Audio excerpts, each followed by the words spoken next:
Things that are going on in real estate now, a lot of people don't understand commissions, but I've got to say, a lot of times people didn't understand their commissions in the first place. I have talked to buyers who've bought homes in the past who are now homeowners, and I have spoken to people who have been homeowners for a long time. And I asked them, how much did your real estate agent charge you? And they say to me, what do you mean? The seller paid for it. Well, that's the interesting part about the whole commission craziness. All right. So, first of all, let's talk about how commissions used to be. All right. So, until a few days ago, how we did commissions were they said the seller paid the commission.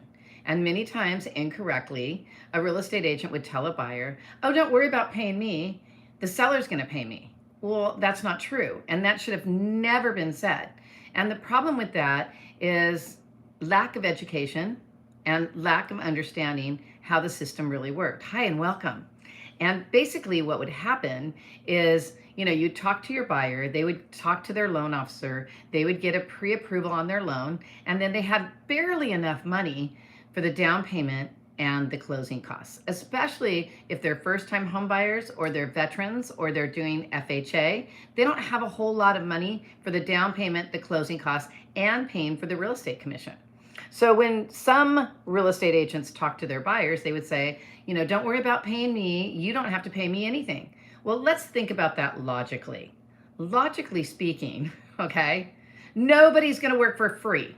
Okay, let's just get that straight. And how I say that is like, let's say that you, a buyer or a seller, was going to work with an agent and they expected them to work with free. Let me ask you, do you expect to work for free?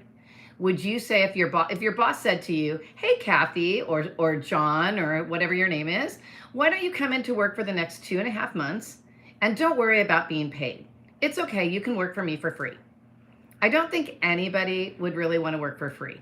And you have to look at what real estate agents do for their clients. It's a lot of work. And there's a lot of legal issues. And there's a lot of negotiating. And it's super funny because I had an agent under me that we talked about, he's in, what was he at? Fresno. And we were working really hard on a deal for quite a while. It was a commercial deal. And in commercial deals, they have never had the seller pay for the buyer's commission. Okay, so a lot of times it's always been negotiable.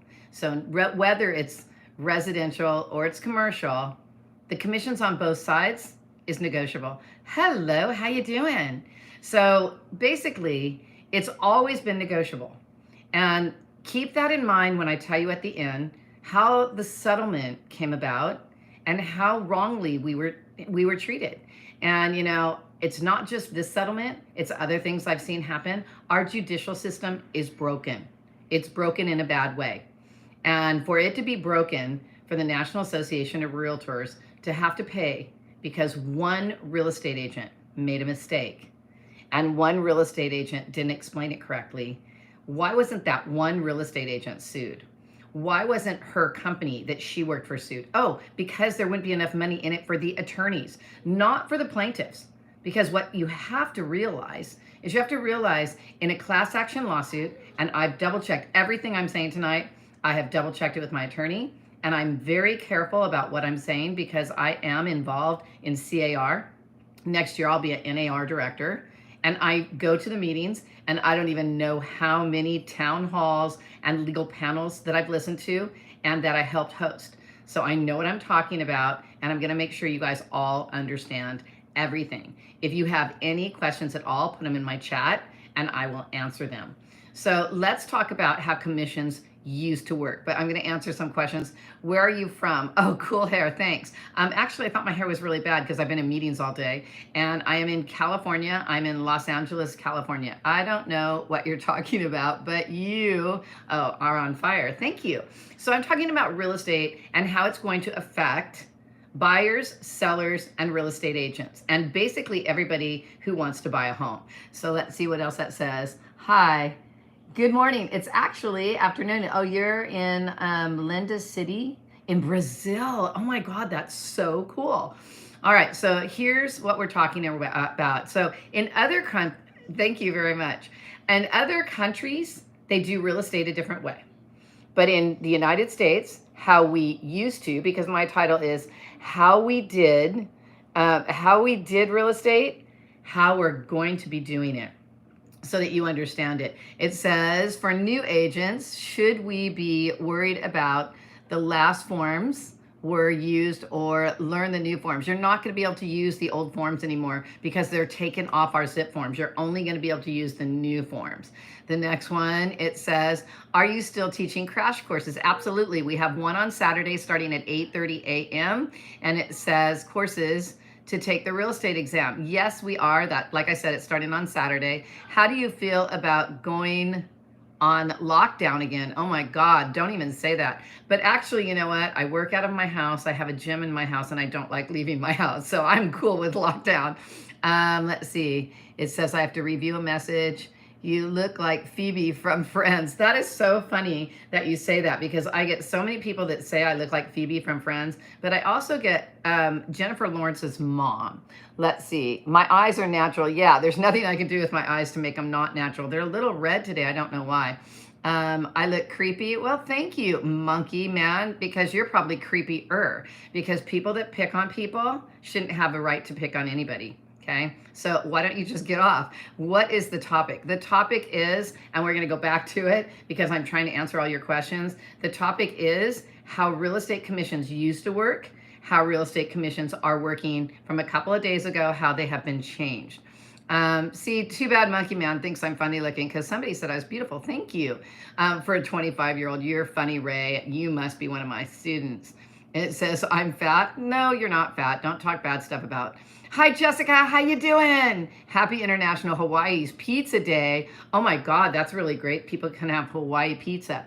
My father's always said, the older, the better. That's cute. That's true. But anyway, let's get back to what we were talking about. I am trying to help you guys in real estate. So let's talk about it. If you want to become a licensed real estate agent in the United States, let me tell you something right now. It is an opportunity of a lifetime. And a lot of people may not think that, but I was a loan officer. So basically what it is the DOJ, which is the Department of Justice, and it is a lawsuit that was incorrectly done with no legal basis at all. And we were also told that we did antitrust. So it's an antitrust lawsuit and it's a class action lawsuit that the real estate agents got hit for. And, in my own opinion, and in a lot of opinions, we were done unjustly by the justice system. So I'll get to that at the end. But right now, how it works and how it's always worked until the last couple days ago. So how it used to work is if you wanted to buy a home, the first thing that you would do, it says, my real estate exam is tomorrow. Do you have any tips? I have tons of tips. If you go to the best thing that you could do is, have you taken the test before? And if yes, tell me where you're having problems. You can go on my playlist. And if you go on my playlist, there's an area that has all the information you need for the real estate exam. Okay, so cool stuff. All right, so let's talk about it. The reason the opportunity is amazing is because here's the deal. Back in 2007, 2008, they did the same thing to the mortgage people. The mortgage meltdown, and they came after mortgage loan officers. And in order to be a loan officer, all you had to do was get a real estate license. And then what happened was they blamed the appraisers, they blamed the loan officers, they blamed everybody, but it was really Wall Street who was greedy, and they were greedy and trying to give out these loan programs that really didn't make any sense. Like here's a loan program, no income, no asset, and you did not even need a down payment.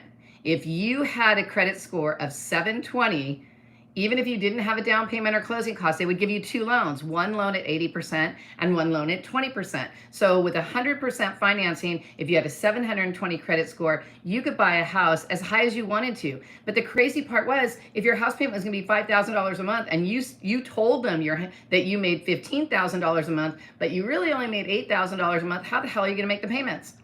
But they talked people into buying homes on those loan programs, and when it came down to it, nobody could make their house payments. So the mortgage crash.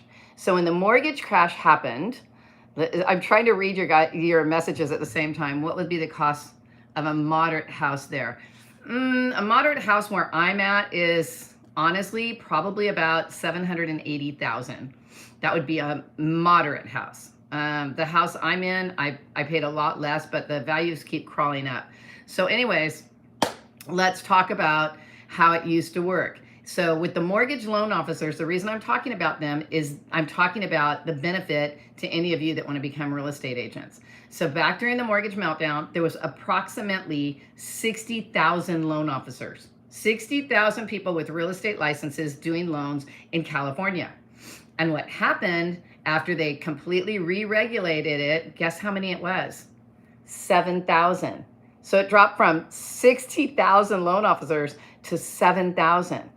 And if that happens in the real estate industry, it's going to be crazy. Oh, great. Arlene just jumped on. She's my business partner. So she's going to help you guys with some of the questions so that I can stay focused on what I'm trying to teach you guys. So what I'm trying to teach you is back in the mortgage meltdown time, it went from 70,000, 60 or 70,000 loan officers down to 7,000. So do you not see an opportunity as a real estate agent? I mean, my gosh, we had 200,000 that were on CRMLS, and I believe we're down to like 180.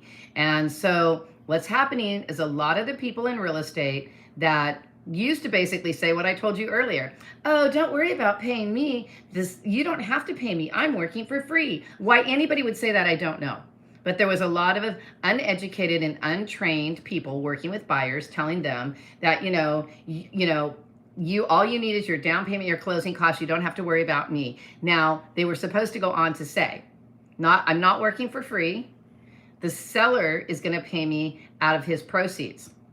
Now, let me explain something that's really interesting. So the seller would pay for the commission out of the proceeds. But think about this logically. The price of the homes were higher because it included the commission, okay? So that's how it used to be. The seller would pay, so when a listing agent would go to the seller's home, the seller's agent would negotiate how much the seller was going to pay them, and the listing agent negotiated the fee for the buyer's agent. So the listing agent negotiated the fee for both sides, okay? So when the buyer came in and asked for their, and put in their offer, the buyer's agent would be paid what the seller's agent put and offered in the MLS. So because of that, the buyer did not have to come up with it.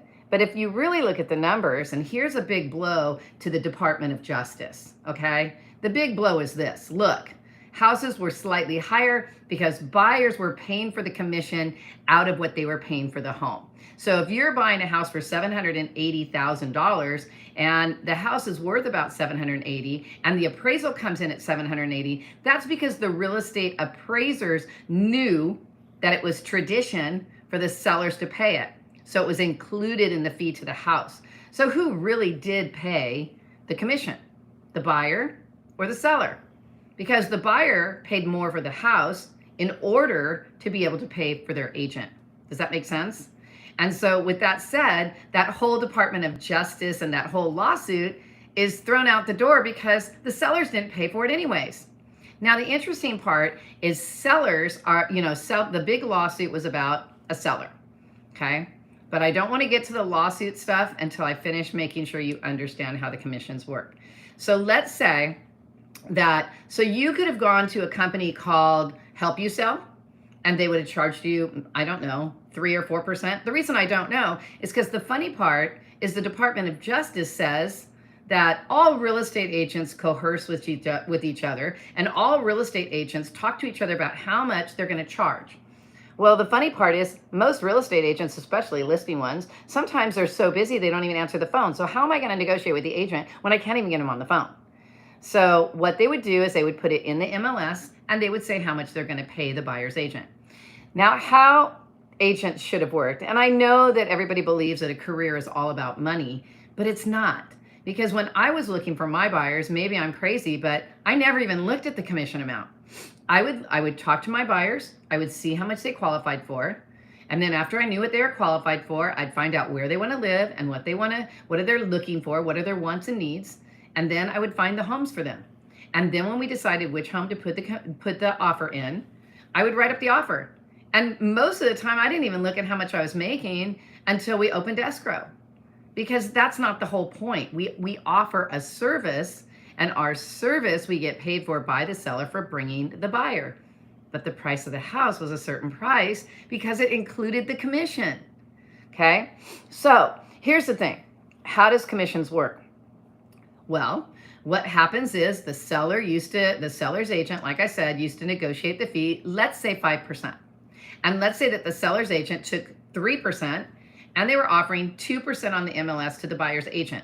So if you're getting 2% and you're selling a house for $500,000, 2% of $500,000 is $10,000. And if you had a 70% split, you made $7,000 and your office got $3,000. And that's how it worked. Pretty simple. And the seller would pay it, but it would be in the price. Well, if it's in the price of the home, then the buyers are paying for it. And that's the argument here, is who's really paying the commission, the sellers or the buyers? Because now that the sellers won their lawsuit, buyers are coming in and trying to win a lawsuit, but a buyer can't sue if the seller's the one who really paid it. It doesn't make any sense, right? So I'm trying to read some of the things you're saying. I think Arlene is going to be answering all your questions. So I'm going to let Arlene answer your questions because I know she's there, and I'm just going to keep going with how it worked. So where the problem lied is lack of transparency. Because for a buyer's agent to tell them that I work for free and you don't have to pay me, that's incorrect, and it's lack of transparency. So they should have never did that, but they must have been trained incorrectly, and that was a problem. The other problem is not only were they trained incorrectly, but they misled the buyer. So misleading is the same word as lying. So you can't lie to a client in any business. So how is it now? What's happening now? The main difference, the main thing that you have to know, number one, we have to have a BRBC, and that is the buyer's representation for the broker's contract. So what that is it's you sitting down, if you're an agent, if you're a buyer, you sitting down with your agent and discussing how much you're willing to pay the real estate agent who's going to find you a home. Now, that doesn't fully mean that you're going to write the check to your agent who you're working with. What that means is that you're under contract with them, and the contract can only be for 3 months. Got that? 3 months. Now, if you like working with that agent and everything's going well and you haven't found a home yet in 3 months, which if you haven't found a home in 3 months and you're anywhere near me, you need to come to me because I mean, normally it's 1 or 2 times depending on how picky you are, but I will figure out everything you want and get you to the right place and get you in a home. It was funny. I had a client that said to me, they were looking for about 5 months, and they came to me and I said, well, do you have an agent? And they said, yes. I said, do you have a signed buyer's agreement with the agent? And they said, no. And this was like at least a year ago. So they didn't have a signed agreement. And I said, but you need to talk to them about why you don't want to work with them anymore. And they didn't want to work with them anymore because their loan officer pre-approved them for 520. I sat down and I talked to them. I figured out they could go to 580. And at 520, they couldn't find anything. At 580, I actually found them a lot of stuff around 550. So I went ahead and I went forward with the deal at that price. But the funny thing is there's just sometimes agents out there that, you know, they're doing their best to help you. I don't know how they do it and what they say, but the problem is some of the companies out there, not the National Association of Realtors, some companies out there have training manuals that tell the agents how much the company wants to make on every deal. That's still not antitrust because that's not controlling all the realtors. Because I'm telling you right now, there's a guy down the street from me. He's a broker and he does it for 4%. He does 2% on the seller side and 2% on the buyer side. I usually work for anywhere from 2.5% to 3%. So everybody works for different amounts. So for them to say that we're antitrust and that we all have a fixed amount, that's not true at all. Okay, so now how is it going to be? You're going to sign a contract with a buyer. Once you sign the contract with the buyer, you're going to go looking for a home. Now, if the buyer has no money to pay their real estate agent, they're going to, when they present the offer, so they're going to have their real estate agent, the buyer's agent, is going to present the offer in the residential purchase agreement. It's called the RPA. And in the RPA, it has an area where you ask for your commission. Now, you guys have to learn this. If you're a real estate agent already, if you get this wrong, hi Maria, if you get this wrong, you're not going to get paid, okay? Because you have to put it on the first page in the grid. You have to put it again on another page that's in a box where your buyer has to initial it. And then you have to do the seller's form that's asking the seller to pay for the buyer's commission. So number one, you have to have a buyer's agreement, BRBC. Number two, you're going to be asking the seller. So now the buyer and the buyer's agent is going to negotiate with the seller and the seller's agent for their portion of the commission. Now, what they're saying in the news is real estate agents are going to make a lot less money now. Well, that's not necessarily true. It depends on who you're working with.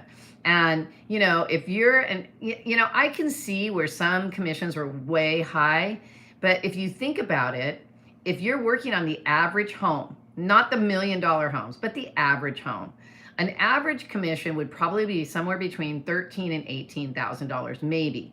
Now, how long are you working with that buyer? You could be working with that buyer 3 to 6 months, taking them out and showing them homes, showing them every single property that's available that's like what they want. But once you find the home, that's what I was going to say about the guy in San Jose. Once we found his property, it was really interesting because we opened escrow and he said to me, he goes, okay, Sharon, I don't need you anymore. I'm like, really? You don't need me anymore? Okay, let me ask you a question. When are you going to do the inspection?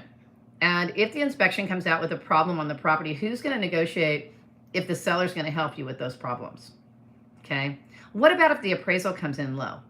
What about if by chance you decide to offer? Because the big concern that we have in the real estate world is, people think that all we care about is our commission, but the big concern in the real estate world is this: an unrepresented buyer.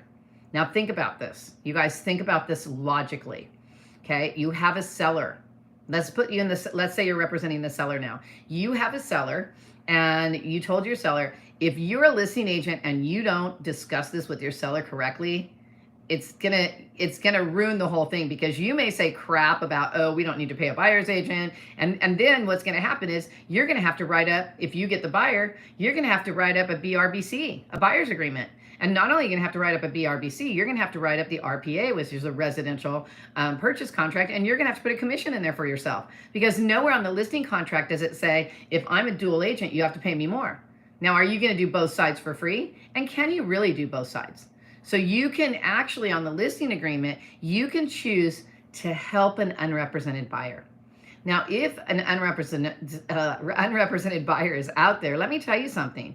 If you know all the laws and all the paperwork, and you think you can fill out an RPA without the help of a real estate agent, more power to you.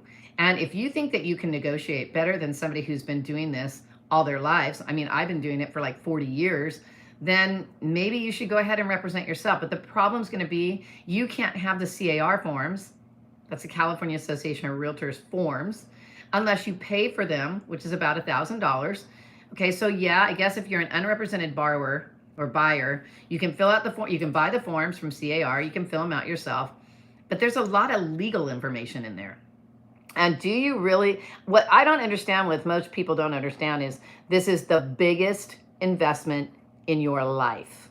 And you real estate agents, you guys are representing people that are doing, they'll maybe do this, I don't know, the average person probably buys a new home maybe 7 to 10 years every so often, so 3 to 5 times in their life, unless they're going to be a real estate investor or somebody who flips homes. Then maybe they'll do it a bunch of times. But for the most part, this is the biggest investment in your life. And let me tell you a little story. How about that? Everybody loves my story, so I'm going to tell you a story. So I decided to make a movie. I know that's super crazy, right? And I want Jennifer Lawrence to play me in the long movie.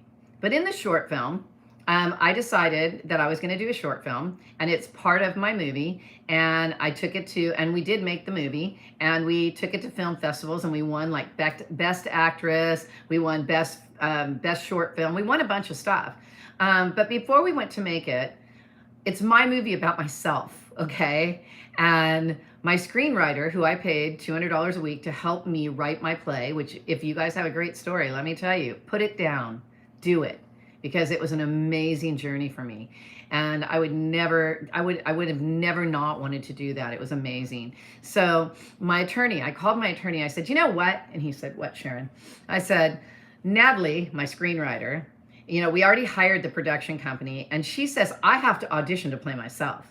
I go, that's freaking stupid. I don't want to audition to play myself. I'm paying for the movie to be made. And by the way, a short film, you could make one from, I'd say, $8,000 to $20,000. And you can enter it into film festivals. And after I did that, I went all around the country watching my movie in theaters, which was really cool. So the story goes like this. I'm making a movie. I'm spending only $16,000. Okay. So I said to my attorney, I said, this is so stupid. My production company and my screenwriter want me to audition for myself. And he goes, but he goes, didn't you want to direct it? I go, yeah, I want to direct it because I want a director how to act like me. And he goes, so let me get this straight, Sharon. You're spending $16,000. How many times have you acted in a movie? And I said, 0. He goes, how many times have you directed a movie? And I said, 0. And he said, Sharon, why would you want to spend $16,000 and have yourself do this and screw it up? He's like, because that makes no sense. And so the moral of the story is, I wouldn't pay $16,000 for me to try to produce and direct my own movie and act in it. How would a buyer want to spend $600, $800, $1 million blindfolded? I mean, buyers, do you even know how to fill out that form? I got to tell you, when my next door neighbor was selling the home, it's a next door neighbor from a long time ago. So a couple of neighbors ago, I laughed my butt off. It says, so I know Arlene's answering those. I get so sidetracked with looking at what you guys are writing. So my next door neighbor wanted to sell his house himself for sale by owner. And I wanted to laugh I just wanted to laugh all the time because he had, I don't even know how many, it seemed like hundreds of open houses when he was doing for sale by owner. And first of all, we're in an area where he needs to be bilingual. And he didn't even know how to communicate with some of the people that were coming into the home. So because of that, if it was me as his real estate agent, I would have hired a translator to be with me at the open house. Now, so after he tried to do it by himself for 0%, he moved on to like a help you sell. And a help you sell will list for a lot less money. So when he had the help you sell, because help you sell makes you do your own open houses and stuff, he actually got a van and put this big sign on down the street that said open house on a big white old beat up van. And I'm just like, oh my God, you're making our neighborhood look really bad, because that looks really bad. And I wanted to ask him if he wanted any help, but he was a very frugal person and he finally sold his house. But here's the thing. There's also a guy that has a website called For Sale by Owner. And that website's been around for a long, long time. And For Sale by Owner came out because FSBOs, that's what we call them, had no way to advertise it. But now they can advertise them on different platforms. But anyway, so For Sale by Owner came out, and the actual guy who came out with the website decided to sell, I believe it was in New York, and it was a very expensive condo in New York. And he tried everything. He tried, hi there. Thank you for saying I'm awesome. Hi, Roy. How you doing? Gosh, I haven't been on for such a long time, Roy Ray. So anyways, that's my dog barking below me. Anytime I have people at the house, my dog will not leave me. So anyway, the For Sale by Owner guy, the famous For Sale by Owner website, decides to try to sell his house the way that he tells everybody you can For Sale by Owner it. And he couldn't sell his home. He couldn't sell it. He lowered his price. He still couldn't sell it. Lowered his price again, still couldn't sell it.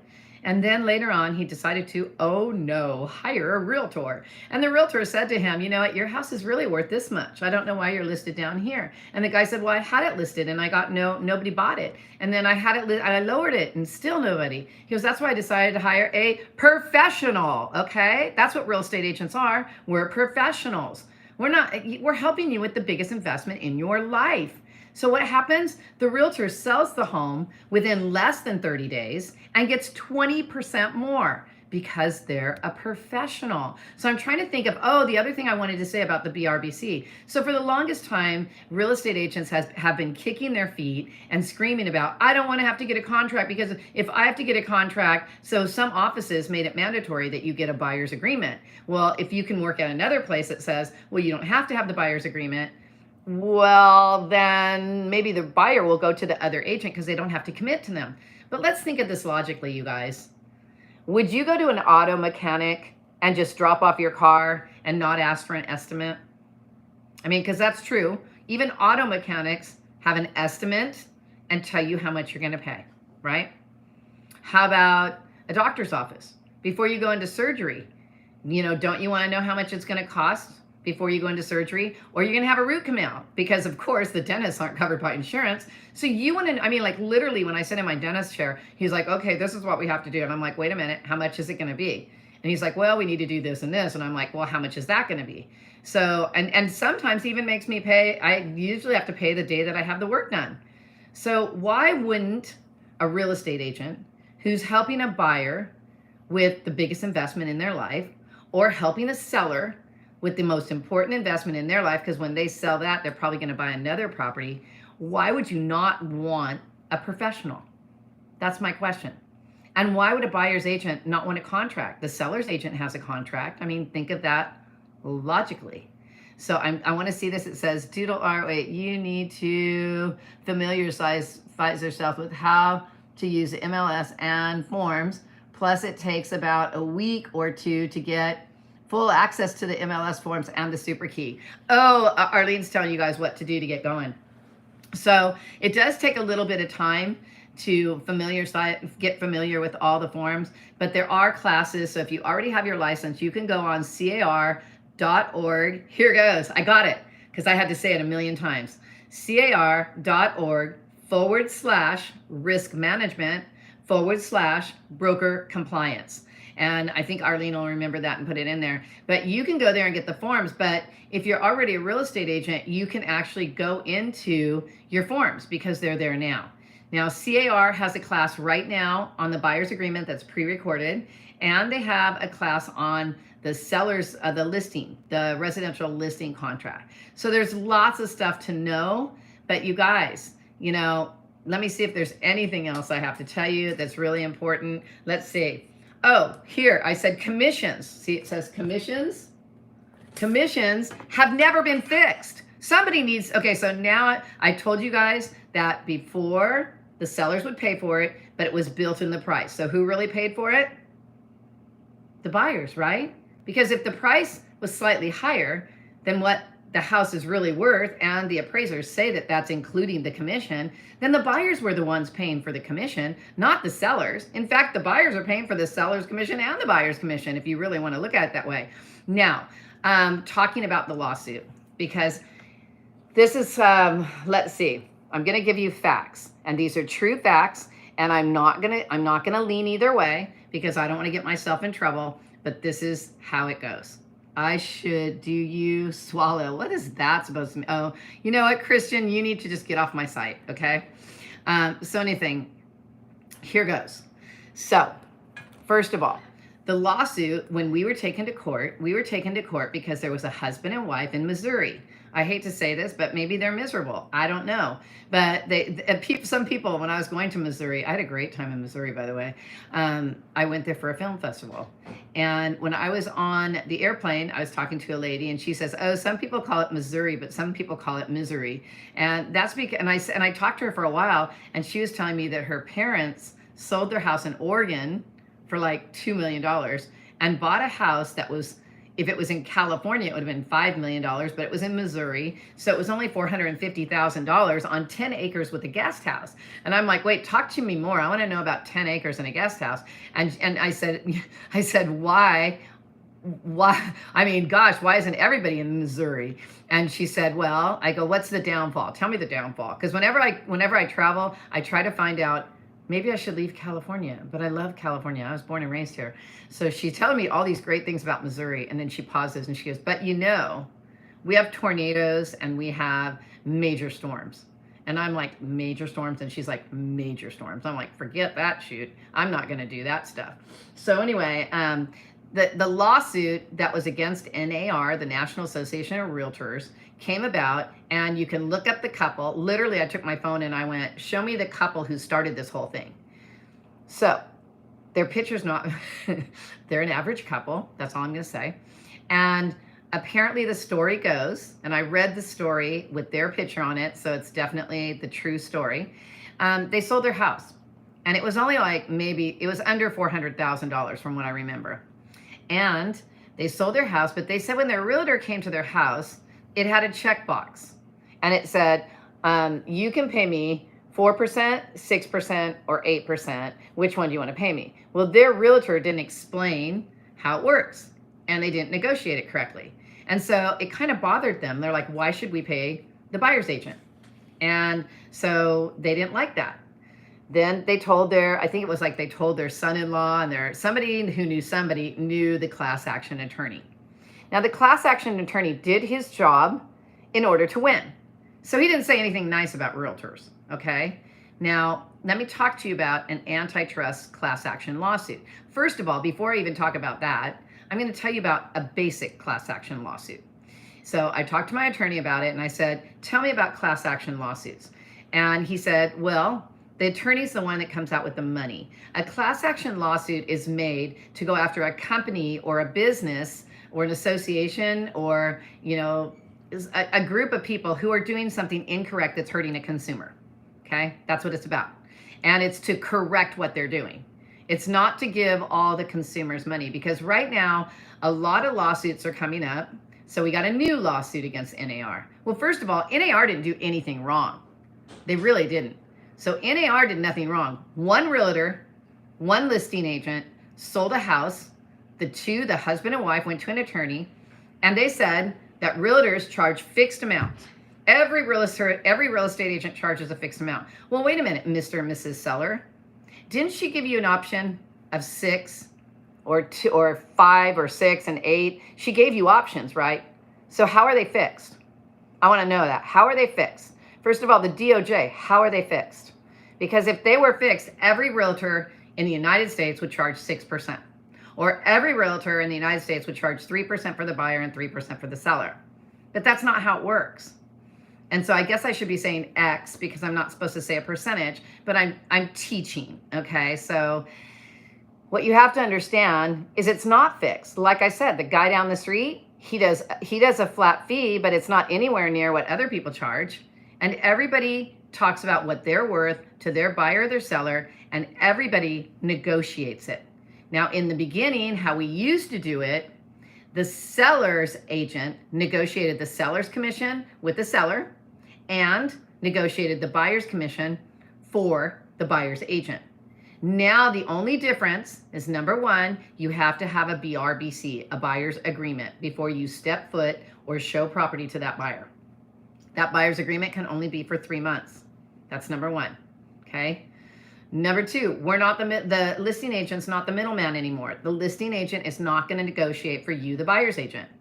The buyer's agent is going to negotiate with the seller, and their buyer is going to work with the buyer's agent, and the buyer are going to work together and ask the seller. They're still going to ask the seller to pay the commission, and they're still going to build it in the price.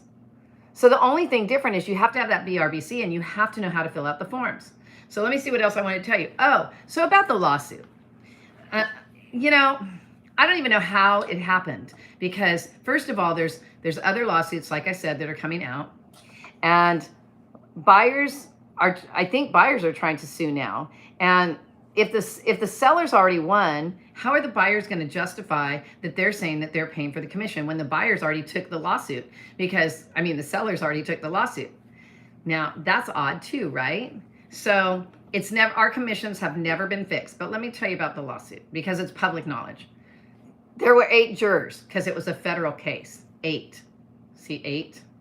Okay. Out of the 8 jurors, okay, get this straight. Out of the 8 jurors, 2 of them have never owned a home. Another 2 of them bought for sale by owner. So we have 2 people that bought for sale by owner, 2 people who never bought a home, 2 people who used a realtor. Wait, I think I did that wrong somewhere, because it's only 2 people. Out of the 8 jurors, only 2 people have ever used a realtor. They gave the 8 people a document. It was a list. And it said, if you answer yes to any of these questions, then realtors are guilty of antitrust and price fixing. So the first question was, do you feel, not do you know, not have you researched, do you feel that real estate agents have fixed prices? Well, a lot of them said yes. But remember, four of them have never owned a home. 2 of them bought for sale by owner. That's what it was. 4 of them have never owned a home. 2 of them bought for sale by owner, and only 2 of them used a realtor. But because the jury said, we feel that the price is fixed, real estate agents and the National Association of Realtors were accused of price fixing. And because it was an antitrust case, the judge had an option. The judge had an option to let us do our defense and prove that realtors are there to be advocates for homeowners and advocates for buyers. And we're all about helping the buyer and helping the seller. And if you're a true real estate agent that's doing the right thing, you're negotiating back and forth. And like me, I don't even look at my commission until I see how much I'm getting, because I'm not worried about that, because what goes around comes around, and we help people. But the judge didn't even give us that opportunity. Because it's an antitrust lawsuit, the judge has the option to say, you know what, I'm just going to go with the juror. I'm just going to go with what the attorney did. So the attorney basically said all kinds of craps about realtors, nothing good, to make the jurors hate us. And then they gave them that form that said that we fixed prices. And they said they felt we did. So the judge said, well, I feel I don't want to listen to your defense. So we did not get an opportunity in our justice system in the United States of America to come up with a defense. We already had a defense, but they told us, no, we don't want to hear it. And that's how come NAR lost the lawsuit. And we did nothing wrong. So anything else I want to say? So the facts, there were 8 jurors, only 2 of them had ever owned a home. Let's see, we're a service and we're negotiable, and it's never been fixed. So if you have any questions or you want to take any of our classes, I'm going to be teaching a class that, since you guys are on here listening, and anybody that, thank you, Carolina. And I'm funny. That's funny. I'm funny, huh? Should I sing the Dirty Cat song? I'm just kidding. So anyway, we have a class that we're doing it super cheap. We're doing it like we're not going to make a lot of money on this class, because we're doing it for $24.95. So for less than $25, we're going to teach you guys how to build your business. We're going to teach you guys the theory that I call 168 and the 5 points on how to be a successful real estate agent. And it's not even just being a successful real estate agent. It's being successful in your life. So I don't care what kind of business it is, someone must have gotten paid. Oh, Roy Ray, you know who's going to get paid? Out of all the, so this is, I'm glad you said that, Roy. Here's the thing. In a class action lawsuit, in any class action lawsuit, what happens is, because this is trying to get a business or a company to correct something they don't like, the attorney gets somewhere around, I don't know how much he gets, but he gets like 30 or 40%. Put it this way, the attorney for this lawsuit is going to get hundreds of millions of dollars, okay? But the people who were in the class action, they're going to get about $26 each, which is super interesting, because guess what? All these people are coming up with class action lawsuits because they think they're going to get their entire commission back. They think, oh, I bought or sold a house in during 2019 to 2022. I want the commission that was paid to my agent back. I want that $10 or $12 or $15,000. Really? Did your agent not do a good job for you? Are you not in the home of your dreams because of your agent? Come on now. You're going to get like $26 for the class action lawsuit. So they calculated it out for the big seller one, the huge one. And somebody said it was somewhere between $20 and $26. If you don't believe that, my dad was in a lawsuit with Mr. Cooper, which is a lending company. And so my dad had passed away, and we got a check in the mail, and it said settlement check. And we're like, yeah, it's a settlement check. There must have been a class action lawsuit, and there was, with Mr. Cooper. How much was the check to my dad? $23. So all of you people that are thinking you're going to sue your real estate agent in a class action lawsuit, you're not getting your entire commission back. You're going to get probably 20, maybe 30, maybe $100, because there's so many people in the lawsuit that the attorney gets his amount. So what happens is, look, my attorney told me, is in a class action lawsuit, the attorney submits a bill to the judge of his hours and how much he believes he deserves. The judge approves it. After the judge approves it, the attorney gets all his money, and then you take the other 500,000 people, and if you have $500,000 of money, they each get $1. That's how a class action lawsuit works. So, not a smart move, especially if you love your home. You're just hurting realtors, which is hurting other people, which is hurting buyers and sellers. So, it's so wrong in so many ways.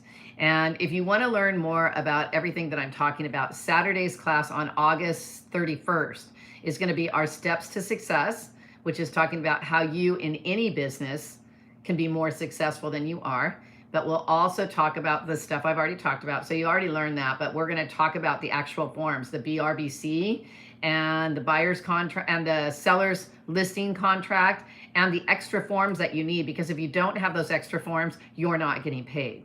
So we suspect that there's going to be a lot of agents that have not been paying attention to this stuff. And guess what? They're not going to get paid. So that's all I'm going to say. Roy, you're so talkative. I love you. People always try to get something for free. That's true. Realtors are a guide and pay for it. Yes, we're not just thank you, Roy. We are a guide, but we're a guide to the most important thing that you've ever done in your life. I mean, and hire a realtor that's I hate to say expensive realtor, but hire a realtor that has experience. And if they're new and you still want to use them, ask them how much their broker is going to help you. Because like with new agents that I work with, I'm there every step of the way with them. And I only have 44 years of experience. So be it, right? And I have been on probably over, 20 or 30 of the phone conversations and the town halls where they're talking about this. And the sad part is this. In the last week, we had a meeting and it was going over the BRBC, which is the buyer's agreement, and going over the listing contract. And I'm in a room of 230 people, and we have right around 2,800 realtors in our association. So out of 2,800, we had room for 220 of them. I think 240 were there. And the attorney that was talking said, we estimate that 48% of the current realtors out there have no clue what's going on.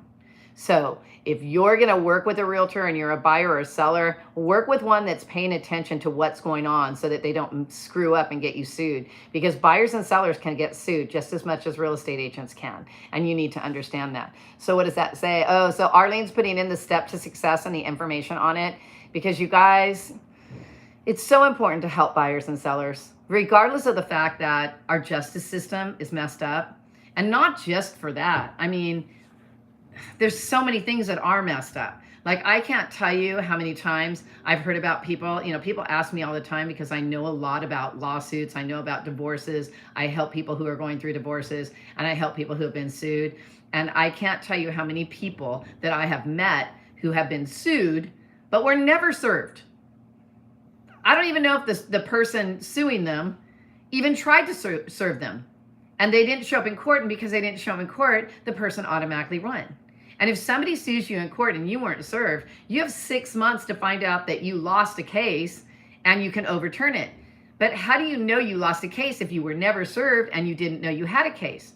And that's our judicial system.